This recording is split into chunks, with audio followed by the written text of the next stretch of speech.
We took a 3-day trip to Front Royal, Virginia for the Homesteaders of America gathering. And here is a full summary of everything that we did on the way to Homesteaders gathering, while we were there, and some of the things that we got to see and do while we were in the area. Hope you enjoy the video.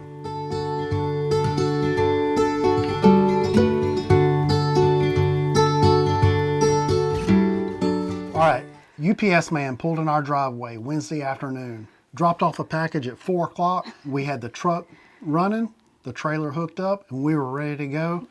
As soon as he dropped off the package, we jumped in the truck and we followed the UPS man down the road. It was 4:04. We were out of here. We were waiting on the shirts for us to head to the Homesteaders of America event.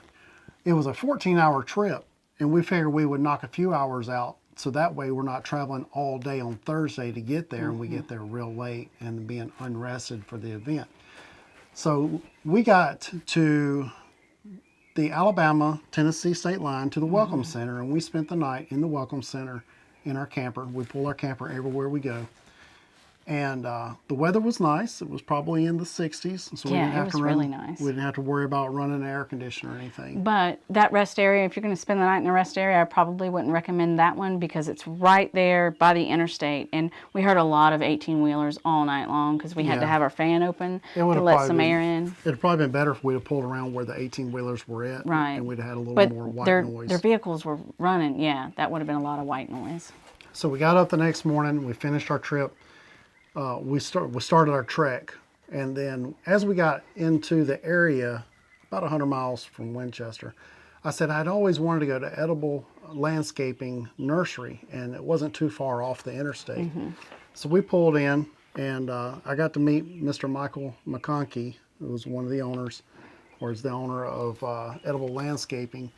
And we picked up some trees while we were there. And if anybody knows me, I'm a collector of figs. Yeah. And so I had to pick up 2 figs. Yeah. I got a green Ashia, and I also picked up Texas BA1, which is kind of like a Smith fig, but it's supposed to be a little more winter hardy. And while we were there, they had some figs on the tree. And so he took us around, and Michelle got to sample some of the ones that she's not sampled before. But the Kiwi Berry was so wonderful. It was just like a little bite of candy. It tasted like one of them sour apples, or it was wonderful. Yeah, a little twist of a watermelon flavor, but it was just a little dried up, so the sugars were really condensed. And it was yummy. It was very good. I could have filled myself up on If you those like things. figs, because it's gooey inside, if you like figs, you would love these little kiwi berries. They were just wonderful. Yeah, so if you can grow one in your area, check out. And that might be something that you want to add to your fruit collection or orchard package. We picked up a few, right? We did. We got a male, and we got 2 different female varieties. And I can't remember the varieties that we've got. We might have gotten 3 female varieties.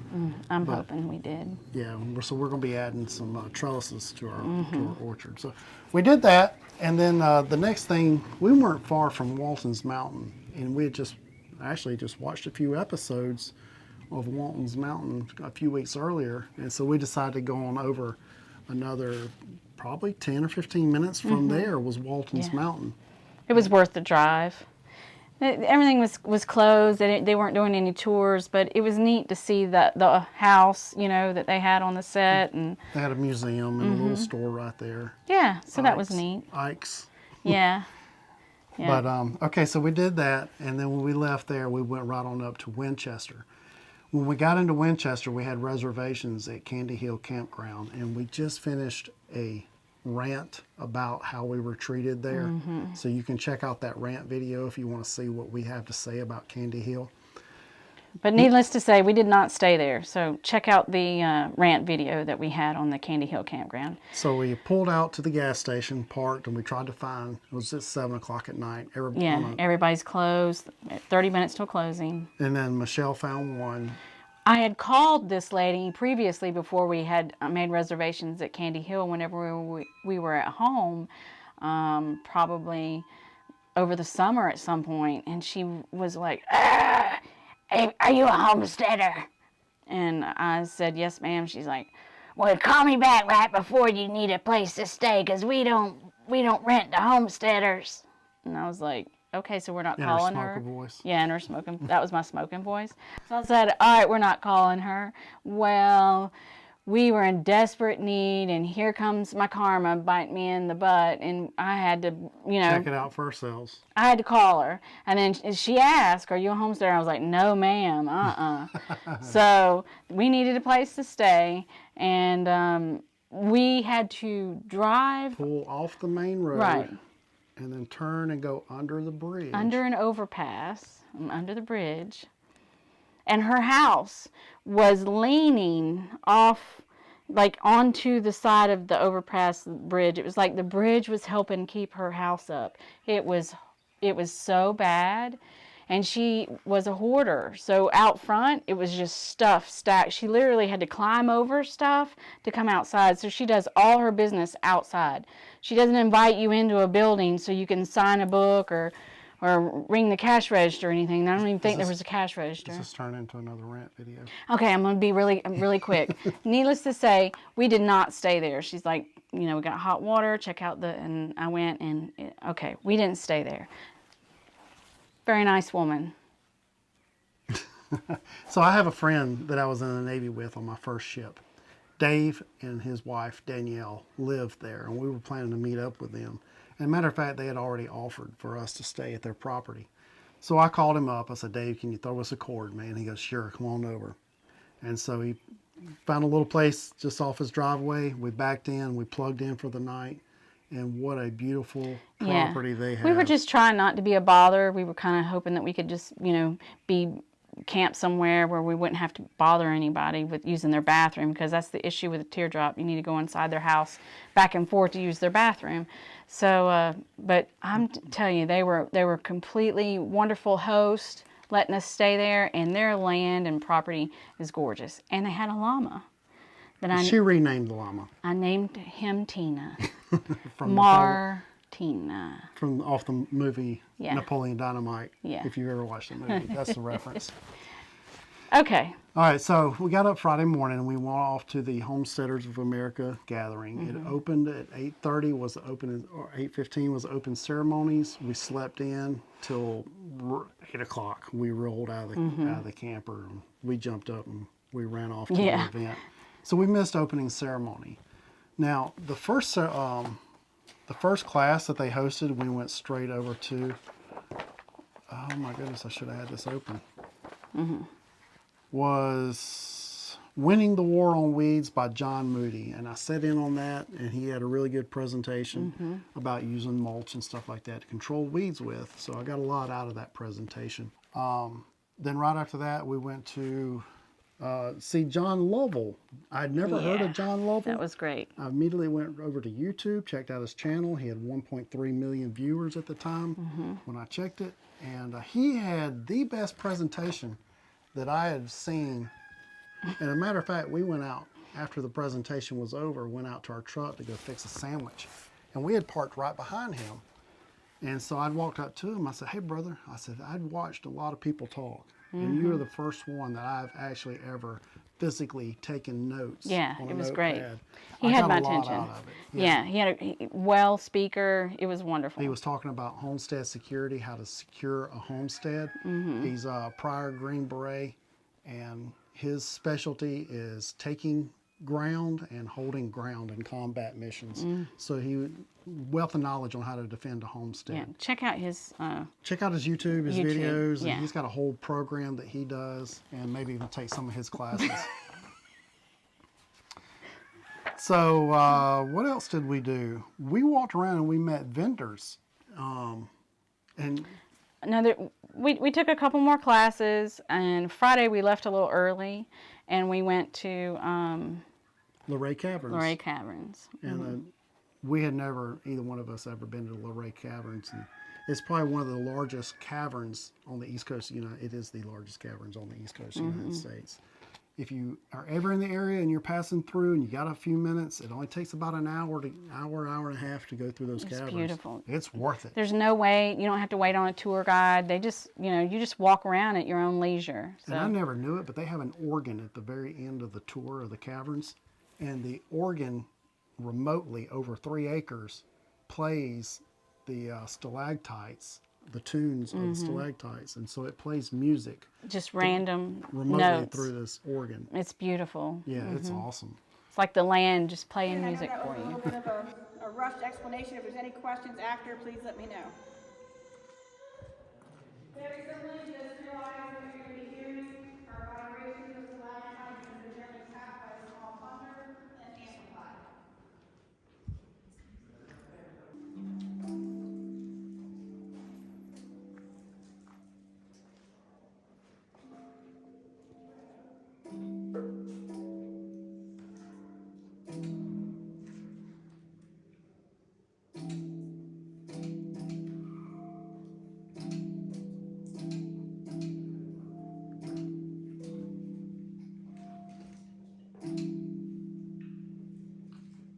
Now again, originally it was made to work with the organ, so it did take Mr. Sprinkle 3 years to go through the cavern, the tuning forks, and the mallet to decide which stalactites to use. Before this room was called the cathedral, as you read, it was called the ballroom. It used to have a wooden plank floor and a chandelier, and it used to have ballroom dances down here.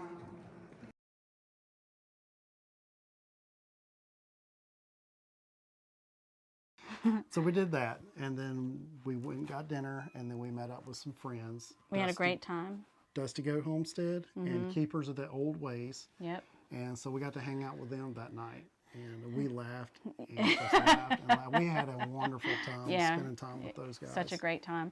But then that was the end of Friday, so Saturday. So Saturday we jumped out of the camper, good night's rest, and then we went off to the homesteading meeting, and we went in and saw Joe Soliton speak, and he had a really good motivational speech.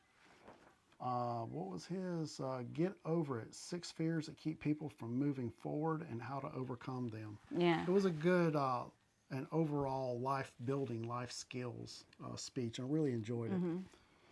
We watched a little bit of a goat class on milking. How to milk a goat. Yep, because I think now I'm going to, want some goat milk and goat cheese and add that into my vegetarian lifestyle. I've moved from vegan to a vegetarian. So my goal was to be vegan for 90 days, and I hit my goal. So now it's just vegetarian lifestyle with some fish, seafood, I guess that's called pescatarian. And then eventually we'll be adding a goat to our little homestead. Spoiler alert. We may be adding a goat to our homestead. Yeah, that's right. And then we went through a few vendors. We got to see and speak to, what's his name? Greg and Sheila. Yeah. At House Tools. Yeah, that was got to great. meet those guys. Yeah. And so we had some common people that we know. And so I really got to, to spend some time with them. And I actually could have spent a few more hours talking to Greg. So we're going to reach out to them and try and, take a trip. And that way we can hang out with them a little bit longer. Greg, if you're watching this, you can expect me to be dropping by and talking figs. He was asking my opinion on some of the figs because he knew that I went over to Cajun Bee and did his fig orchard tour. Right. Yeah. And you got your picture. You got to meet Eustace. Eustace Conway off of, if you ever watched the History Channel, the show Mountain Men, Eustace Conway was there. He gave a motivational speech. I bought his book. He signed it for me. And the thing that struck me about Eustace, there was a line of people that were lined up to meet him. And by a line, I mean, 4 or 5 people in front of us. It wasn't huge. There's about 30 people in the line, and we were in the middle. Yeah.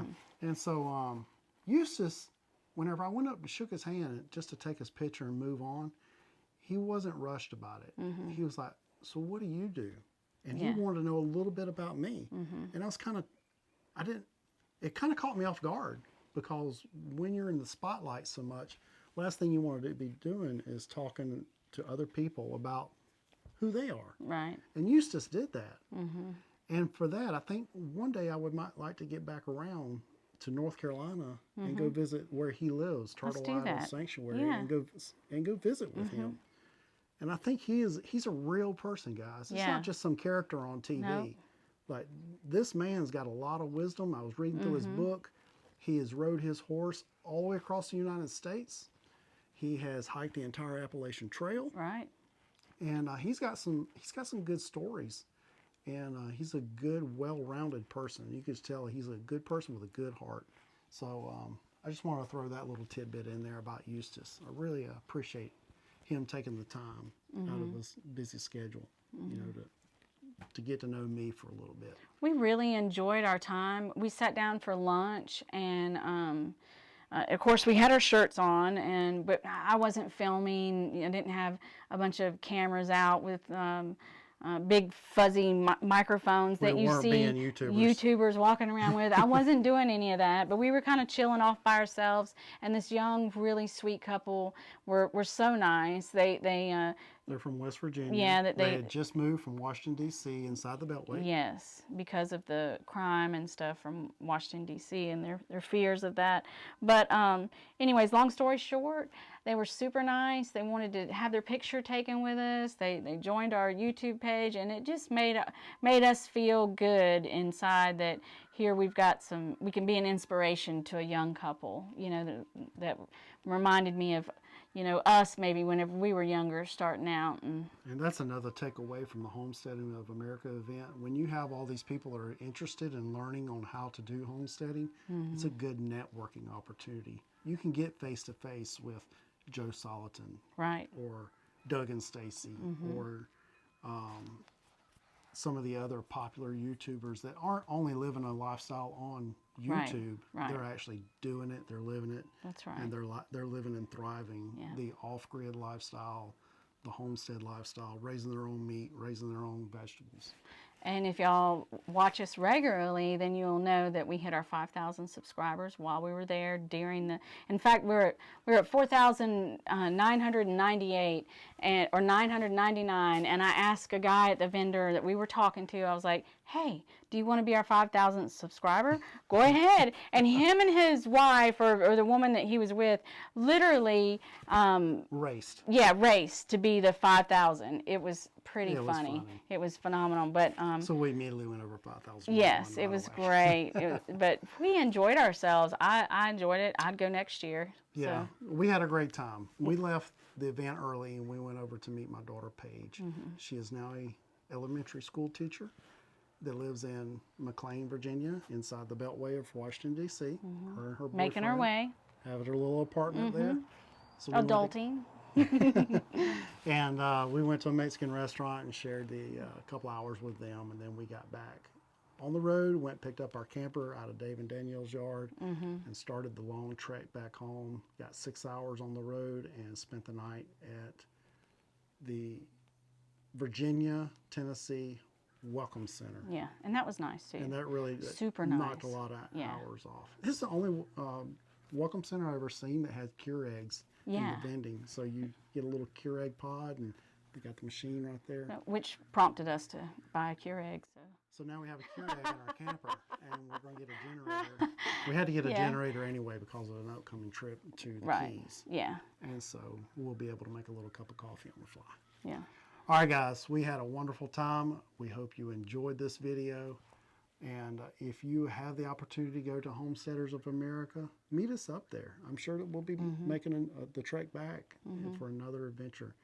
And we're always off doing something, some new adventure. And it's part always of our trying to adventure. It's part of our little theme that we do.